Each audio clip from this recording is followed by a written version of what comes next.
चतुश्लोकी भागवत म्हणजे 4 श्लोक। या 4 श्लोकांमध्ये ब्रह्मतत्व म्हणजे काय, माया म्हणजे काय, जगत तत्व आणि जिज्ञासा तत्व या 4 तत्वांची 4 श्लोक सांगितले।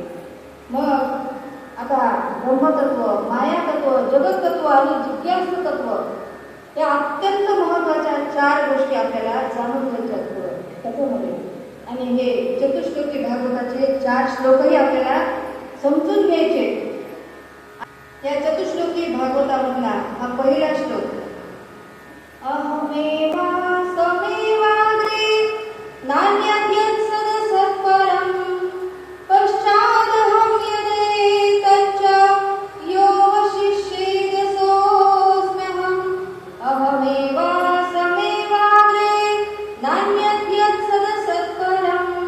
अर्थात या पहिल्या श्लोकाचा अर्थ सांगतात की सृष्टीचा आरंभ होण्या अगोदर फक्त आणि फक्त मीच होतो आणि ज्यावेळी या सृष्टीचा लय होतो आणि जे काही शिल्लक राहतं ते सुद्धा फक्त आणि फक्त मीच असतो। आणि त्याचबरोबर चल अचल हे सुद्धा मीच आहे आणि सत्य सुद्धा मीच आहे आणि स्थित आणि स्थिर सुद्धा मीच आहे।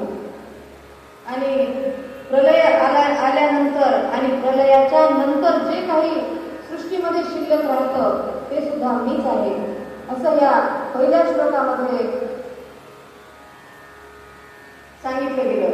त्यानंतर दुसरा श्लोक, ऋतेर्थं यत् प्रतीयेत न प्रतीयेत चात्मनि तद्विद्यादात्मनो माया यथा भासो यथा तमः। अहमेवा समेवाग्रे नान्यद्यत् सदसत्परं पश्चादहं यदेतच्च यो वशिष्येत सोऽस्म्यहम्। अहमेवा समेवाग्रे अर्थात मूळ तत्व आत्मा जो दिसत नाही, म्हणजे जे अस्तित्वात आहे ते दिसत नाही, दाखवत नाही आणि जे अस्तित्वात नाही तेच आपल्याला दाखवते म्हणजे माया। आणि माया ही कशी असते पहा, सावली सारखी असते। उन्हामध्ये गेलं की आपल्याला सावली दिसते आणि सावलीमध्ये आलो की आपल्याला सावली दिसत नाही। मग खरं काय, सत्य काय, तर जे स्थित आहे, जे स्थिर आहे तेच सत्य म्हणजेच माया। ही अशी माया असते जी आपल्याला कायम फसवत असते, जे आहे ते दाखवतच नाही, जे नाही तेच दाखवते। आणि म्हणूनच आपण या मायेमध्ये गुरफटतो, फसतो। आणि ही माया प्रत्येकाला कळली पाहिजे, कारण या मायेचा स्पर्शच मनुष्याचा घात करतो। म्हणून आपल्याला याच्यासाठी एक उदाहरण द्यायचे। एक अत्यंत सुंदर कथा आहे। तर एकदा एका गुरूंनी त्याच्या शिष्याची परीक्षा घ्यायचं ठरवलं। पहा माया मनुष्याला कशी फसवते, काय दाखवते काय दाखवत नाही ते या कथेमध्ये सांगितलं। तर एक गुरु आणि शिष्य होते आणि त्यांनी त्या शिष्याची परीक्षा घ्यायचं ठरवलं। तर त्यांनी त्या शिष्याच्या डोळ्यावर पट्टी बांधली आणि एका अत्यंत अंधाऱ्या कोठडीमध्ये त्या शिष्याला सोडलं आणि बाहेरून पडी लावून घेतली। आणि ती अंधारी कोठडी अशी होती की तिथं सुईच्या नोका एवढा सुद्धा सूर्यप्रकाश नव्हता, अत्यंत अंधार होता। आणि तशा कोठडीमध्ये डोळ्यावर पट्टी बांधून सोडलं, बाहेरून पडी लावून घेतली आणि विचारायला लागले की सांग तुला आता मध्ये काय दिसतंय। आता असा प्रश्न आपल्याला असं सोडल्यावर जर विचारला तर आपण काय म्हणणार, डोळ्यावर पट्टी आहे, अंधारी कोठडी आहे, मध्ये आपल्याला सोडलं तर आपण काय म्हणणार, काय दिसतंय, काय दिसेल, काहीच नाही दिसणार। आपलं उत्तर तेच असणार आहे की काहीच नाही दिसत। मग तो शिष्य तसंच म्हणायला लागला, गुरुदेव मला काहीच दिसत नाही। मग गुरुदेव म्हणायला लागले, अरे नीट बघ, काहीच कसं दिसत नाही, नीट बघ। तो म्हणाला, अहो गुरुदेव माझ्या डोळ्यावर पट्टी बांधलेली आहे, मग मला कसं दिसणार। मग गुरुदेव म्हणाले, ठीक आहे, मग डोळ्यावरची पट्टी काढ आणि मग बघ काय दिसतंय। मग त्याने डोळ्यावरची पट्टी काढली आणि मग बघायला लागला, तरी पण त्याला काही दिसेल का हो, अंधाऱ्या कोठडीमध्ये काहीच दिसत नव्हतं। तो म्हणायला लागला, गुरुदेव मला क्षमा करा, मला काहीच दिसत नाही। गुरुदेव चिडले, म्हणजे मी काय मूर्ख आहे का, तुला इथं सोडलं म्हणजे काहीतरी असेल ना, काहीतरी दिसत असेल, नीट बघ। तो अत्यंत दुःखी झाला. आता त्याला वाटायला लागलं गुरुदेव आपल्याला शिक्षा करतील. तो म्हणायला लागला खरंच गुरुदेव मला काहीच दिसत नाही, मला क्षमा करा, मला काहीच दिसत नाही. का बरं दिसत नाही? म्हणे इथे फार अंधार आहे, अंधाराशिवाय मला दुसरं काही दिसतच नाही म्हणे. मग गुरुदेवांनी दाराची कडी काढली, त्याला बाहेर बोलवलं आणि विचारलं काय रे तुला मध्ये काहीच दिसलं नाही? नाही काहीच दिसलं नाही. तूच तर आता म्हणला ना की मध्ये अंधार आहे. मग तो अंधार दिसला नाही का तुला? अंधार दिसला तरच जाणवतो ना. अंधार कानाने ऐकू येतो का? नाही. स्पर्शाने कळतो का? नाही. तो आपल्या डोळ्यांना दिसतो, म्हणूनच आपण म्हणतो की अंधार आहे. मग माया कशी फसवते आपल्याला? आपण काय म्हणतो काहीच दिसत नाही. आपण कुठं म्हणतो अंधार दिसतोय? आपण म्हणतो काहीच दिसत नाही. अशी ही माया असते आणि हीच माया आपला घात करते. जे आहे, जे सत्य आहे, जे शाश्वत आहे ते आपल्याला दाखवत नाही आणि जे मिथ्या आहे, जे नष्ट होणार आहे, जे नश्वर आहे तेच आपल्याला दाखवते आणि आपलं मन तिकडंच वळायला लागतं. आणि या माया जादूगरणीचं भजन कसं आलेलं पहा. सारे जग को रही न चाहे हरि माया जादूगरनी. म्हणा तुम्ही, म्हणा. सारे जग को रही न चाहे हरि माया जादूगरनी. सारे जग को रही न चाहे हरि माया जादूगरनी. अति अद्भुत खेल दिखाए हरि माया जादूगरनी. अति अद्भुत खेल दिखाए माया जादूगरनी. सारे जग को रही न चाहे हरि माया जादूगरनी. सारे जग को रही न चाहे हरि माया जादूगरनी. एवढं तरी ध्रुव पद्धतीने म्हटलं तरी चालेल, काय नाही. सारे जग को रही न चाहे हरि माया जादूगरनी. सारे जग को रही न चाहे हरि माया जादूगरनी. कोई आंखों पार न पावे ये सबको नाच नचावे. कोई आंखों पार न पावे ये सबको नाच नचावे. ये सुख को तरसाए ये माया जादूगरनी.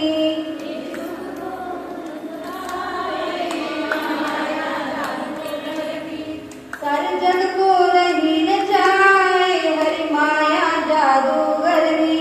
सारे जग को रही न चाहे हरि माया जादूगरनी. ही माया कशी आहे पहा, जी दुःखात सुद्धा सुख दाखवते आणि तिलाच माया म्हणतात. काय करते ही माया पहा, नीट ऐका. म्हणजे एक मनुष्य होता, तो जंगलामधून जात होता. जाता जाता त्याच्या मागे वाघ लागला, वाघ. मग तो धावायला लागला. धावता धावता धावता धावता समोर त्याला एक विहीर लागली. विहीर कोरडी होती आणि त्या कोरड्या विहिरीमध्ये त्याला नाग दिसला. मागे वाघ आहे, समोर नाग आहे. मग धावत धावत कसा बसा जात असताना एका झाडाच्या फांदीला धरलं आणि तो लटकायला लागला. मग पाहतोय तर खाली नाग आहे, मागं वाघ आहे आणि त्याला वाटायला लागलं बरं झालं मी कमीत कमी फांदीला धरलीय म्हणून तरी वाचलो.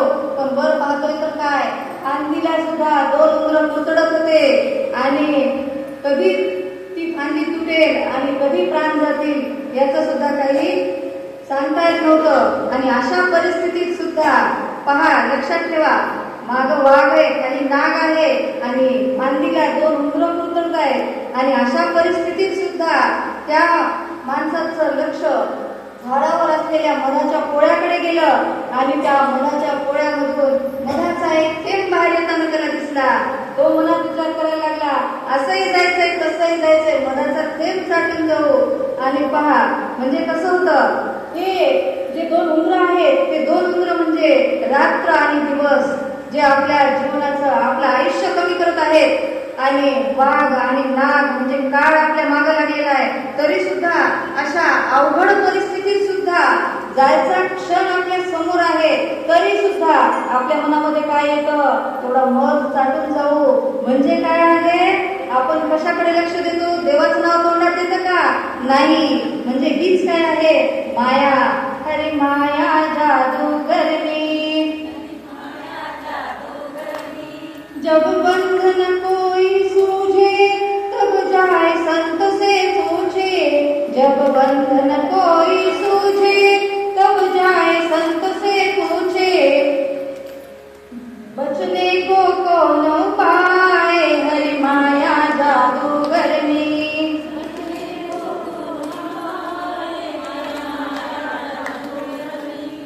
जब बंधन कोई सूझे तब जाए संत से पूछे, जब बंधन कोई सूझे तब जाए संत से पूछे, बचने को कौन पाए हरि माया जादूगर में।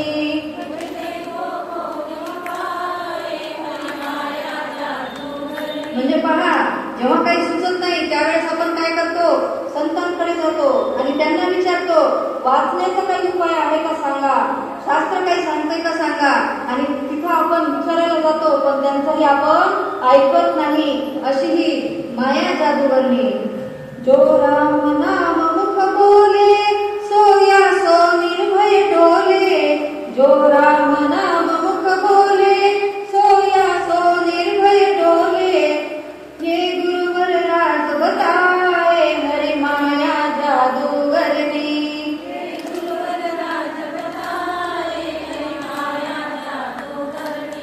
सारे जग को रहीन चाहे हरि माया जादूगर ने।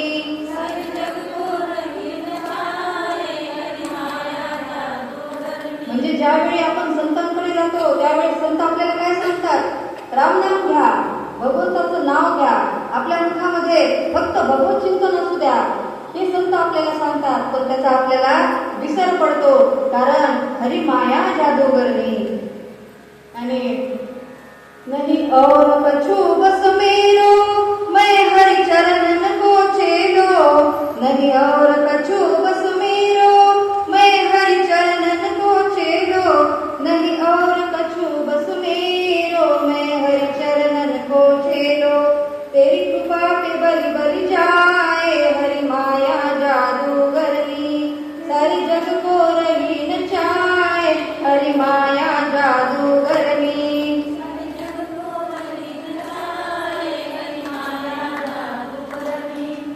सारे जग को रहीन चाहे हरि माया जादूगरनी।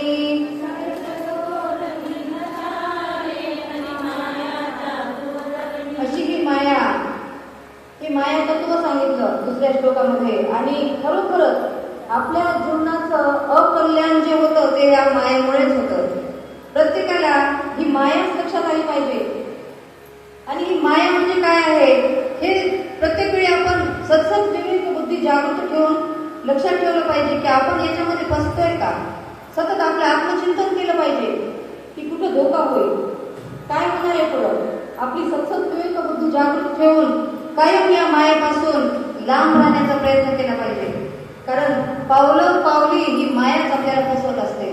आणि पुढच्या श्लोकामध्ये सांगितले, यथा महन्ति भूतानि भूतेषु चावचेष्वनो प्रविष्टान्य प्रविष्टानि तथा तेषु न तेष्वहम् अहमेवासमेवाग्रे नान्यद्यत् सदसत्परम् पश्चादहं यदेतच्च योऽवशिष्येद सोऽस्म्यहम् अहमेवासमेवाग्रे नान्यद्यत् सदसत्परम्।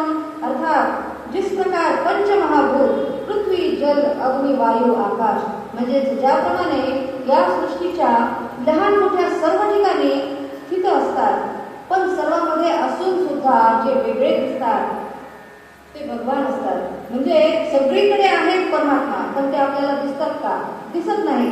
ते सगळीकडे आहेत पण ते दिसत नाहीत असे हे परमात्मा, कारण ते आत्मस्वरूप आहेत। आणि पृथ्वी शरीराला जडत्व देते, पाणी तरलता देते, अग्नी ऊर्जा देते आणि वायू श्वास देतो आणि आकाश अवकाश देतो, म्हणजे हा परमात्मा आहे। चराचरामध्ये स्थित आहे आणि चराचरामध्ये स्थिर आहे तो परमात्मा, असं हे जगततत्व सांगितलं। त्यानंतर चौथ्या श्लोकामध्ये सांगितलं, एतावदेव जिज्ञासं तत्व जिज्ञासुनात्मनः अन्वय व्यतिरेकाभ्या यत् स्यात् सर्वत्र सर्वदा अहमेवासमेवाग्रे नान्यद्यत् सदसत्परं पश्चादहं यदि तच्च यो वशिष्येद सोऽस्म्यहम् अहमेवाग्रे नान्यद्यत् सदसत्परम्. असे हे 4 श्लोक, हे 4 तत्व यांचा उपदेश नारदजींनी व्यास महर्षींना केला आणि सांगितलं की तुम्ही या चतुश्लोकी भागवताचा विस्तार करा आणि त्यामध्ये हरिगुण वर्णन करा, भगवान श्रीकृष्णाच्या लीला वर्णन करा. आणि याच 4 श्लोकांपासून व्यास महर्षींनी 18,000 श्लोक लिहिले आणि 18,000 श्लोक 335 अध्याय आणि 12 स्कंदांचा हा ग्रंथ तयार झाला. आणि तुम्ही पाहताय हे श्लोक किती सुंदर आहेत. श्लोक जर मन लावून ऐकले आणि ते जर व्यवस्थित गाता आले तर अत्यंत सुंदर श्लोक आहेत.